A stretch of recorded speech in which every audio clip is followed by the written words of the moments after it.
विभो तव सुप्रभातम्। श्रीमन्नभीष्टवरदाखिल लोकबन्धो श्री श्रीनिवास जगदेकदयैक सिन्धो श्रीदेवतागृहभुजान्तर दिव्यमूर्ते श्रीवेङ्कटाचलपते तव सुप्रभातम्।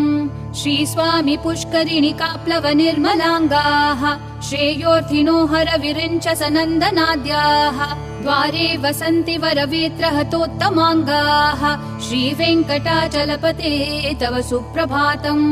श्रीशेषशैल गरुडाचल वेङ्कटाद्रि नारायणाद्रि वृषभाद्रि वृषादिमुख्याम् आख्यां त्वदीय वसतेरनिशं वदन्ति श्रीवेङ्कटाचलपते तव सुप्रभातम्।